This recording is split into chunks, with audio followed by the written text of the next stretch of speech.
सुंदर गांव था। मिट्टी की सुगंध सी भरी हवा, पेड़ों की छाया, पक्षियों की मधुर धुन।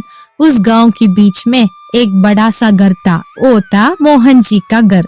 मोहन जी एक सरल और ईमानदार आदमी था। खेत ही उनकी जान थी और मेहनत ही उनकी रास्ता। उनकी पत्नी सुमन कोमल दिल वाली महिला और उनका एक ही बेटा आरव। पापा, मैं आ गया। क्या हम अभी बाग में चलें? ठीक है बेटा, चलो चलते हैं। तूने खाना खा लिया क्या?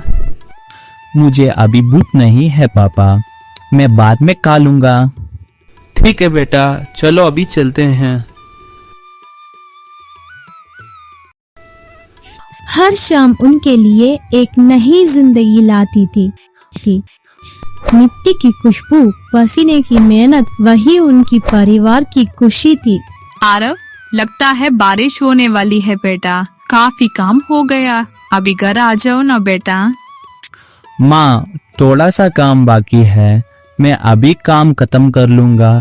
जरा देर रुको ना माँ। बस बेटा, माँ की बात सुनो, बाकी का काम कल कर लेंगे। चलो अभी घर चलते हैं। आरव, एक बात याद रखना बेटा, पैसे को सब कुछ मत समझना। पैसे से जिंदगी नहीं बढ़ती, विश्वास से जिंदगी बढ़ती है। विश्वास का मतलब? बेटा, विश्वास एक ऐसा दवा होता है जो दिल को शांत रखता है। अगर विश्वास टूट गया तो जिंदगी टूट जाती है। वो बातें आरव के दिल में गहरी छाप छोड़ गई। उस रात उसकी आंखों में एक नई रोशनी थी। वो अपने पिता को खुशी से देखकर मुस्कुराया। एक शाम एक ऑटो मोहन जी की घर के सामने रुक गई। अरे हरी भैया, सुरेश भैया, कितना दिन हो गई। आओ आओ, अंदर आओ। हाँ सुमन, बहुत दिन से मिलने का मन था, लेकिन आने का मौका नहीं मिला। कोई बात नहीं भैया, आप तो आ गए ना, वही बहुत है। आइए भैया, आप आइए हमारे घर। ये हमारा लिए खुशी का बात है। क्या हुआ, आपके चेहरे पर उदासी क्यों है? भाई, व्यापार में नुकसान हो गया, सारे पैसा चला गया। हम लोग बहुत मुश्किल में हैं। आपसे मदद मांगने के लिए आए हैं। भैया चिंता मत कीजिए, मैं आपका साथ हूँ। आप यहाँ हमारे घर रुक जाइए, हम एक ही परिवार है, फिक्र मत करिए। वो एक वाक्य हरी और सुरेश के लिए बहुत बड़ी खुशी ले आया। उस दिन के बाद दोनों भाई मोहन के घर पर बसने लगे। बाहर से ये बड़े ही विनम्र और सम्मानित दिखते थे, लेकिन अंदर ही अंदर उनके दिल में मोहन की संपत्ति को देखकर लालच उभरने लगी। एक दिन आरव ने देखा बड़े पापा और छोटे पापा पिता के कमरे में कुछ कागज देख रहे थे। बड़े पापा, आप पापा का कागज क्यों देख रहे हो? आरव, बस यूं ही देख रहा था बेटा, बहुत पुराने कागज लग रहे थे, है ना हरी भैया? हाँ हाँ आरव, बस यूं ही देख रहे थे। ये बात किसी से मत कहना बेटा। उनकी मुस्कान आरव को कुछ अजीब से लगी। वो वही खड़ा कुछ पल सोचता रहा।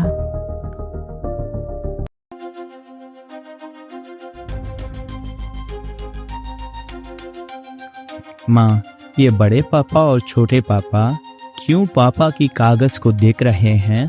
मुझे ये सब कुछ सही नहीं लग रहा है। बेटा, वो भी तुम्हारे पिता के भाई हैं, बस यूं ही देख लिया होगा।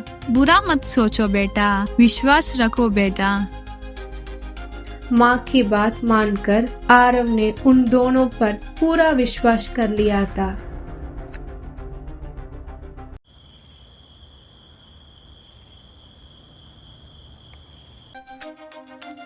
अगले दिन सब कुछ पहला जैसा ही था।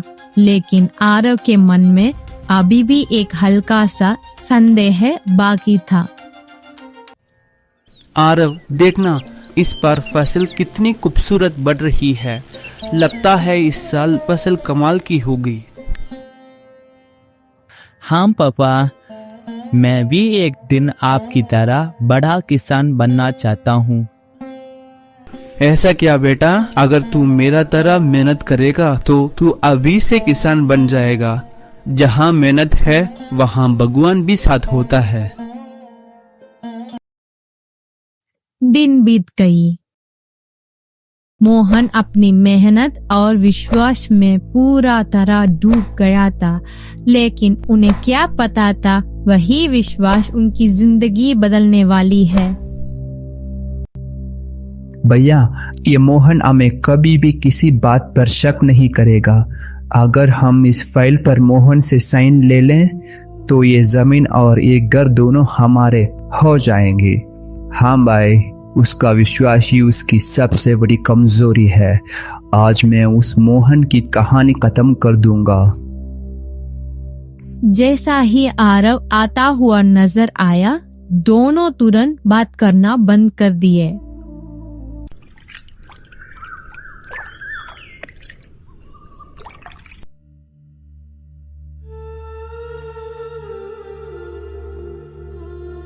भैया, मुझे बताइए इस फाइल पर मेरा साइन क्यों चाहिए आपको?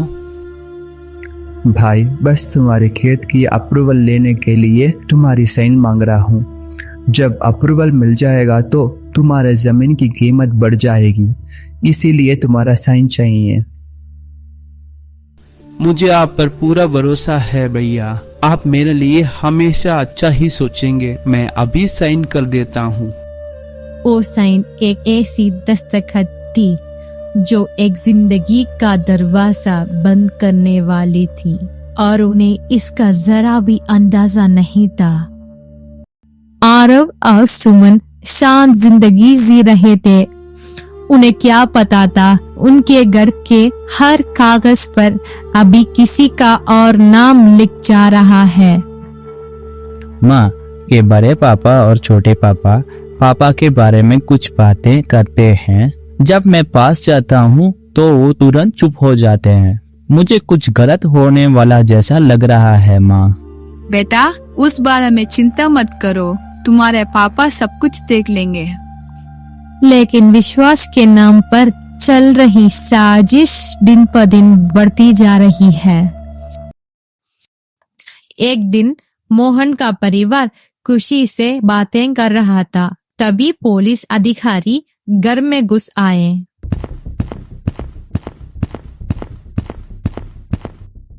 आप लोग यहाँ क्यों रह रहे हैं? ये घर आपका नहीं है। इस घर का सब डॉक्यूमेंट्स हरी और सुरेश के नाम पर है। उन्होंने आपके खिलाफ कंप्लेन की है। क्या कह रहे हो? ये मेरा घर है।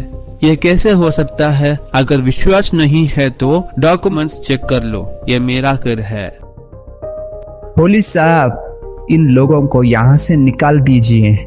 इन्होंने ये घर मुझे बेच दिया था, पर अब जाने से इनकार कर रहे हैं। अगर आपको शक है तो ये डॉक्यूमेंट्स देखिए, सब मेरे नाम पर और मेरा भाई सुरेश नाम पर है। भैया, आपसे ये उम्मीद नहीं थी। मैंने आप पर कितना विश्वास किया था। वही विश्वास आज मुझे मार रहा है। हे भगवान, क्या हुआ आपको? उठिए मोहन जी, उठिए। उस पल मोहन का दिल टूट गया। उसका विश्वास ही उसका अंत बन गया।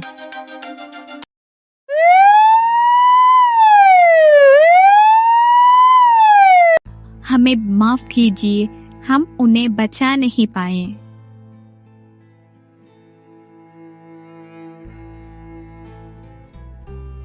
हे भगवान, तूने क्या किया? मेरे पति तो क्यों मुझसे छीन लिया? पापा, आपने कहा था विश्वास हमें बचाएगा, पर यही विश्वास ने हमसे सब कुछ छीन लिया। ना बैग। मैं कितनी बार बोला था माँ, पापा के कागज वो देख रहे हैं, पर आपने मेरे बात पर थोड़ा भी भरोसा नहीं किया। विश्वास करना अच्छा होता है, पर आंख बंद कर कर विश्वास करना खतरा होता है। मुझे पैसे का दुख नहीं है, पर पापा के बिना जीना दग दे रहा है माँ। पापा का विश्वास जीवन ले गया माँ।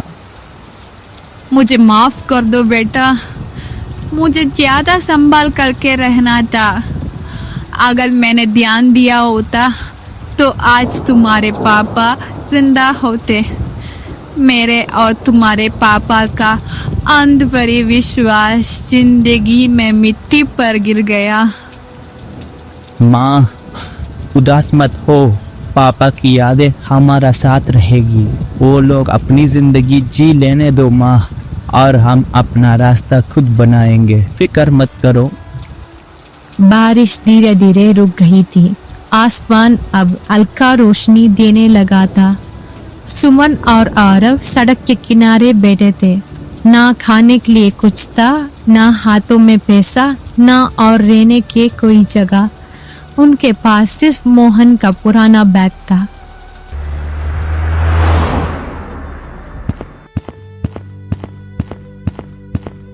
रवि मामा, पापा अब इस दुनिया में नहीं हैं। मेरे बड़े पापा और छोटे पापा ने मेरे पापा को घर और सारी जमीन अपने नाम कर ली है।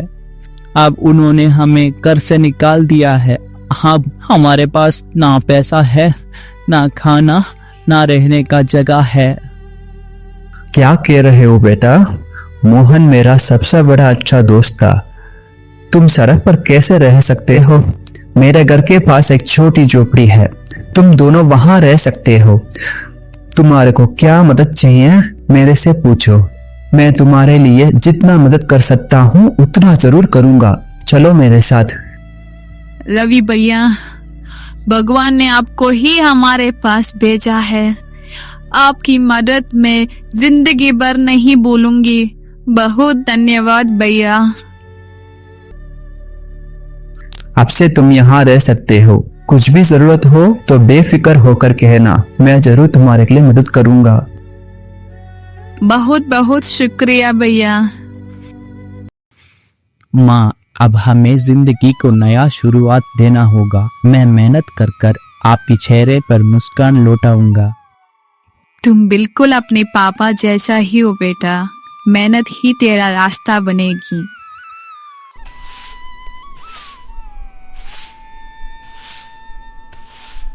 आरव, मैंने तुम्हारे लिए बाग में काम दिला देता हूँ, चलो मेरे साथ। रवि मामा, अगर आपकी मदद ना होती तो हम कहाँ जाते पता नहीं। बहुत धन्यवाद मामा। उसी दिन आरव ने काम शुरू किया। बारिश से भीगा मिट्टी पर पैर रखते हुए उसने अपने पिता को याद किया।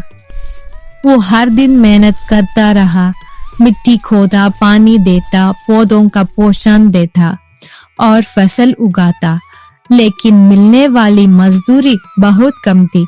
उसकी आई अपनी कमाई उसको और उसकी माँ के लिए खाने के तक भी काफी नहीं थी। एक रात भूख के कारण आरव को नींद नहीं आ रही थी। वो उदास होकर बैठा था। तभी उसकी नजर पिता के पुराने बैग पर गई।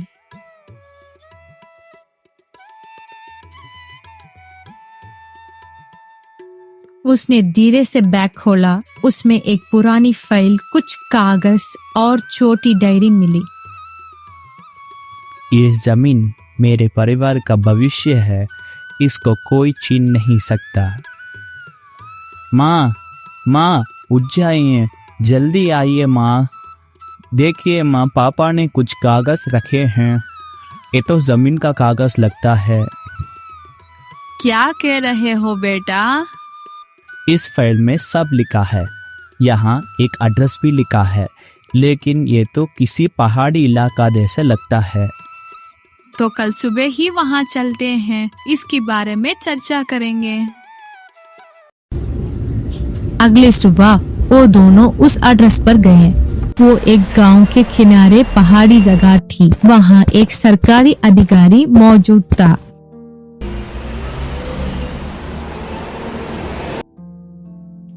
साहब, ये मेरे पापा के नाम के कागज हैं, कृपया इन्हें देखिए। ये जमीन नहीं है बेटा, ये तो एक पहाड़ है, लेकिन कागजों के हिसाब से तुम्हारी माँ के नाम पर रजिस्टर है, यानी ये पहाड़ अब तुम्हारा है। अरे इस पहाड़ को रखकर हम क्या करेंगे बेटा? माँ, आप चिंता मत कीजिए, अभी तक हमारे पास कुछ नहीं था, अब हमारे पास एक पहाड़ है, खुश हो जाइए। कुछ दिन बीत गए। आरव ने पहाड़ के पास एक छोटी झोपड़ी बनाई और वहाँ रहना शुरू किया। और एक दिन उसने पहाड़ को साफ करना शुरू किया। आरव, थोड़ा आराम कर लो बेटा, अभी अभी तो काम से आए हो, अभी पहाड़ साफ करने की क्या जल्दी है? बस थोड़ा सा काम बाकी है, पूरा साफ करके आता हूँ माँ, थोड़ा सब्र कीजिए माँ। तभी एक पत्थर उसके पास आ गिरा। उसने देखा वो पत्थर हल्की सी रोशनी दे रहा था। वो तुरंत अपनी माँ को बुलाता है। माँ देखिए, ये पत्थर चमक रहा है, क्या आपको पता है ये क्या है? मुझे नहीं पता बेटा, लेकिन लगता है इसमें कुछ खास बात है, शायद ये रहस्य पत्थर हो। माँ, तो इसका मतलब हमारी किस्मत बदलने वाला है क्या? अगर ऐसा हो तो बहुत अच्छा होगा बेटा।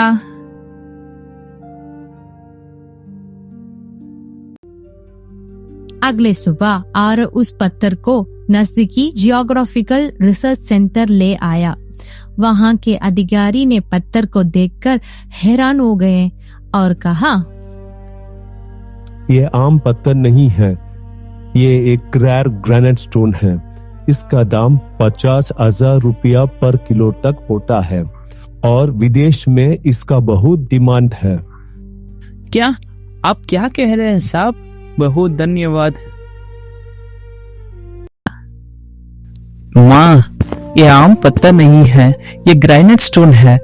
अब तो हमारी किस्मत बदल गई माँ। बेटा, जैसे तेरे पापा कहते थे, तू सच में एक महान इंसान बन गया है। अब हमारे लिए अच्छा दिन आ गई है। सब लोग हमारा पैसा और जायदाद छीन सकते हैं, लेकिन भगवान जो देना चाहे उसको कोई छीन नहीं सकता। ये तो भगवान और तेरे पापा का आशीर्वाद है बेटा। उस दिन से आरव ने उस पहाड़ के ग्रेनाइट से व्यापार शुरू किया। अपनी मेहनत से उसने पत्थरों का एक्सपोर्ट काम बढ़ाया और उसका नाम पूरा गांव में मशहूर हो गया। जो विश्वास हम रखते हैं वो हमें जिंदा भी रख सकता है और बर्बाद भी कर सकता है। इसलिए हमेशा सोच समझकर किसी पर विश्वास करो। गलत विश्वास सिर्फ हमें नहीं, हमारे अपनों को भी दर्द देता है। आरव का अपना पिता पर रखा विश्वास उसने जीतने में मदद कर गया, लेकिन मोहन जी का अपने भाइयों पर रखा विश्वास उसकी जिंदगी ले गया।